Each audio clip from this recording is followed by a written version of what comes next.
Good morning, dear student. Class 10 or মৰমৰ ছাত্ৰ-ছাত্ৰীসকলক মই স্বাগতম জনাইছোঁ আজিৰ আমাৰ এই ক্লাছটোলৈ। তোমালোকে জানাই আমি আৰম্ভ কৰিছোঁ আমাৰ ৰিভিজনৰ এটা সিৰিজ আৰু ক্লাছ 10ৰ ইংৰাজী বিষয়ৰ সকলোবিলাক আমাৰ যিবিলাক লেসন আছে সেই লেসনবিলাক আমি ৰিভিজন কৰা আৰম্ভ কৰিছোঁ ইতিমধ্যে। সো তোমালোকে যদি আমাৰ আগৰ ভিডিঅ'বিলাক চোৱা নাই বা আগৰ ক্লাছবিলাক এতিয়ালৈ দেখা নাই তেনেহ'লে তোমালোকে চাবা, তোমালোকে নিশ্চয় তাৰ পৰা উপকৃত লাভ কৰিবা। আজি যেটো আমি পাঠ আলোচনা কৰিবলৈ গৈ আছো, লেসন আমি বুজিবলৈ গৈ আছো, হেটোৰ নাম হল tea from Assam. Okay, tea from Assam. Tea from Assam নামৰ পাঠটো আমি আজি ষ্টাডি কৰিম বা আজি আমি ৰিভিজন কৰাৰ যত্ন কৰিম, ঠিক আছে? Okay, so introduction. This is a very short description of Assam. এইটো পাঠত আমি অসমৰ বিষয়ে খুবেই শৰ্টকৈ চমুকৈ আমি এটা ডেসক্ৰিপশন পাওঁ, বৰ্ণনা পাওঁ। A north eastern state in India, আৰু অসমখন কৰ ষ্টেট হয়? নৰ্থ ইষ্টাৰ্ণ, অৰ্থাৎ উত্তৰ পূৰ্বাঞ্চলৰ এখন কি হয়? ভাৰতীয় ৰাজ্য হয়। This state is famous for its tea plantation, আৰু এইখন ৰাজ্য কি হয়? ফেমাছ হয়, অৰ্থাৎ প্ৰসিদ্ধ হয় ইয়াৰ চাহ উৎপাদনৰ কাৰণে বা টি প্লান্টেশ্যনৰ কাৰণে। Okay, in this extract Pranjal A youngster from Assam, আৰু এই পাঠটোত প্ৰাঞ্জল নামৰ এজন ল'ৰা আছে, এই য়ংষ্টাৰ ফ্ৰম আসাম, আৰু তেওঁ এজন য়ংষ্টাৰ হয়, নৱযুৱক হয়, ফ্ৰম আসাম, অসমৰ পৰা। ইজ ৰাজবীৰ ক্লাছমেট, আৰু তেওঁ ৰাজবীৰৰ ক্লাছমেট হয়, এট এ স্কুল ইন দিল্লীৰ এটা স্কুলত সিহঁতে দুয়ো পঢ়ে। প্ৰাঞ্জলছ ফাদাৰ আৰু প্ৰাঞ্জলৰ ফাদাৰ আছিল এজন মেনেজাৰ আছিল অফ টি গাৰ্ডেনৰ ইন আপাৰ আসামৰ। And Pranjal has invited Rajbir, আৰু প্ৰাঞ্জলে ৰাজবীৰক ইনভাইটেড কৰিছে, নিমন্ত্ৰণ জনাইছে টু ভিজিট হিজ হোম, যে তেওঁৰ হোম বা ঘৰ ভিজিট কৰিব লাগে ডিউৰিং দ্য ছামাৰ ভেকেশ্যনৰ সময়ত তেওঁৰ ঘৰ কি কৰিব লাগে? ভিজিট কৰিব লাগে। So' date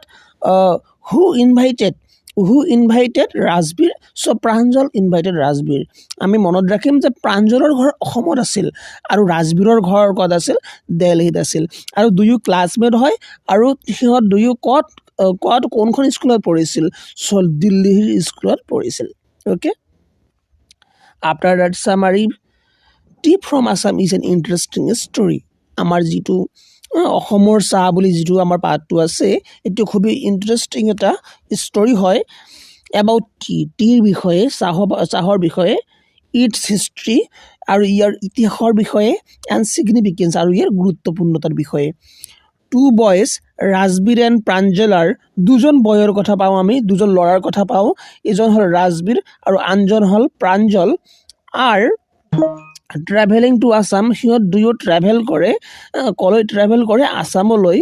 Rajbir tales Pranjal, আৰু ৰাজবীৰে প্ৰাঞ্জলক কয় যে that over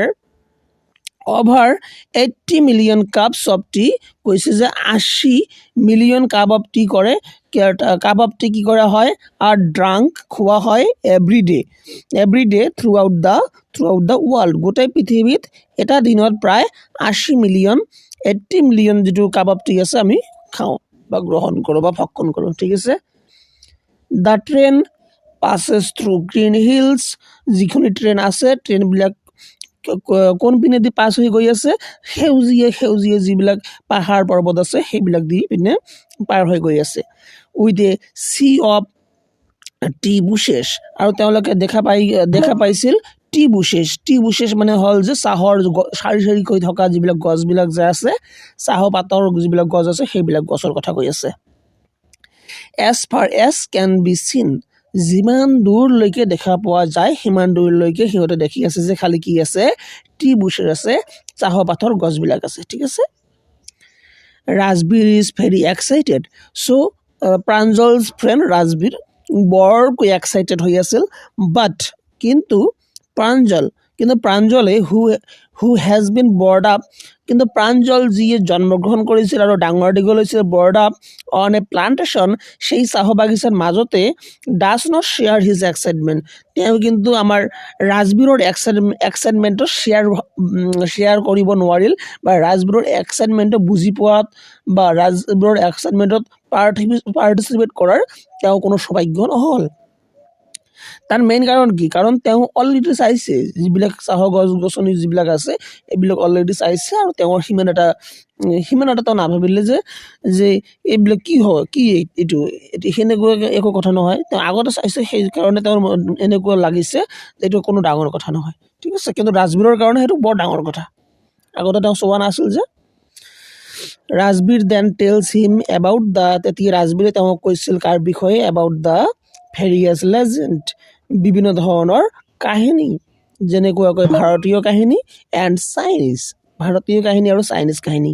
behind A T, চাহৰ উৎপাদন সম্পৰ্কে বা চাহৰ নট উৎপাদন, চাহৰ উৎপত্তি সম্পৰ্কে, ঠিক আছে।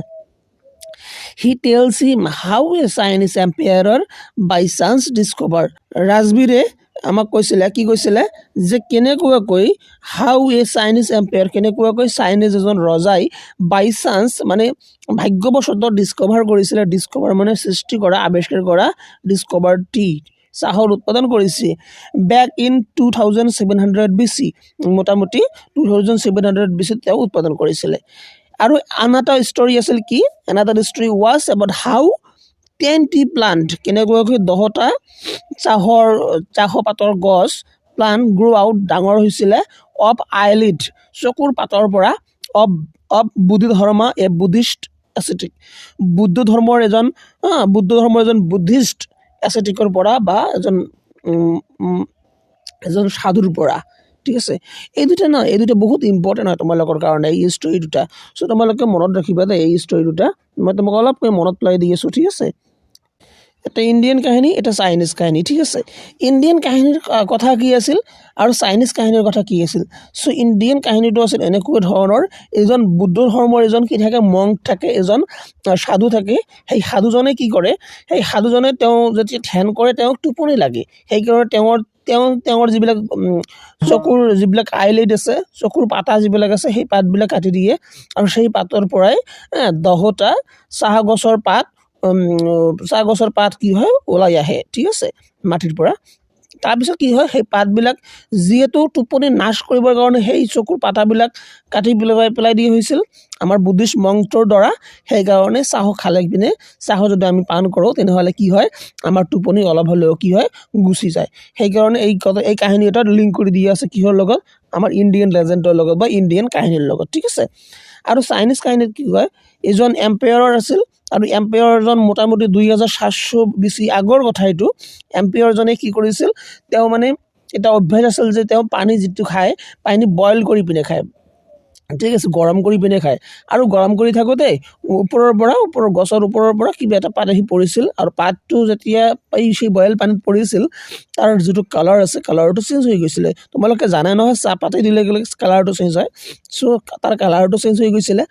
কালাৰটো চেঞ্জ হৈ যোৱাৰ লগে লগে কি হ'ল তাৰপিছত যে তেতিয়া যিটো তেওঁ পানী গ্ৰহণ কৰিলে বা খালে, তেতিয়া তেওঁ ভাবিলে যে এইটোতো পুৰা টেষ্টি লাগি আছে, চ' ইয়াৰ নাম আজিৰ পৰা কি হ'ব, চাহপাত হ'ব বা টি হ'ব, ঠিক আছে। এনেকুৱাকৈ কাহিনীবিলাক আৰম্ভ হয়, চাহ কাহিনীবিলাক হয়। দুয়োটা ইম্পৰ্টেণ্ট হয়, পৰীক্ষাত মই গ্যাৰাণ্টি দি গৈছোঁ, এটা নহ'লে এটা আহিব, চাইনিজ নহ'লে ইণ্ডিয়ান লেজেণ্ড আহিব, তোমালোকে মুখস্থ কৰি যাবা, ঠিক আছে। অ'কে, আফটাৰ ডেট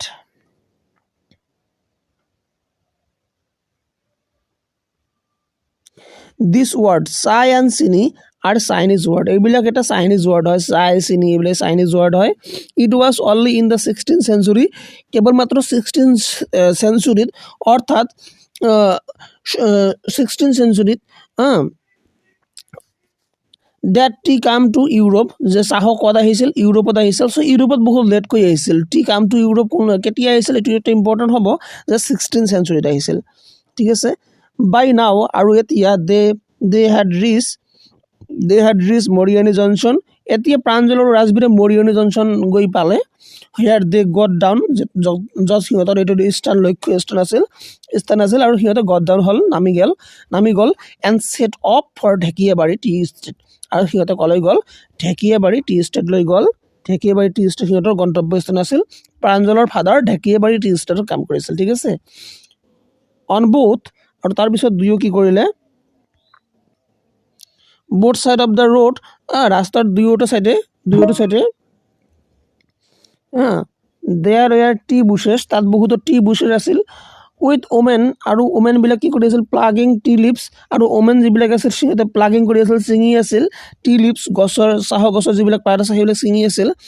প্ৰাঞ্জলছ ফাদাৰ টল ৰাজবীৰ, আৰু প্ৰাঞ্জলৰ ফাদাৰে ৰাজবীৰক কৈছিল ডেট এইটো কৈছিল যে হি উড টেল দেম, যে তেওঁ আমাৰ ৰাজবীৰক ক'ব কি ক'ব, টেল দেম মেনি মোৰ থিং, বহু কথা ক'ব এবাউট দ্য টি প্লান্টেশ্যন কেনেকুৱাকৈ কৰা হয়, চাহৰ উৎপাদন কেনেকৈ কৰা হয় আৰু কি হয় এইবিলাক, সেই সম্পৰ্কে আমাৰ যিজন আমাৰ প্ৰাঞ্জলৰ ফাদাৰ আছে ৰাজবীৰক বহুত কিছু ক'ব বুলি প্ৰাঞ্জলৰ ফাদাৰে কথা দিছিলে। ঠিক আছে, এনেকুৱাকৈ আমাৰ পাঠটো খতম হৈ যায়।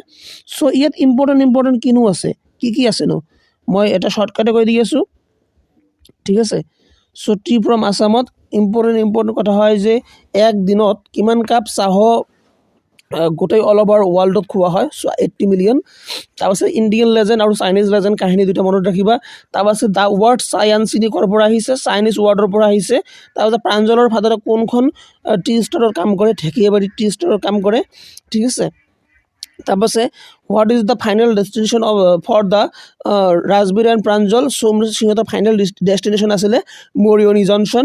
ঠিক আছে, আৰু কি আহিব পাৰে যে আমাৰ যিটো ইউৰোপত কেতিয়া চাহ আহিছিলে, চ' 16th centuryত ইউৰোপত চাহ আহিছিলে, এইটোও মনত ৰাখিবা।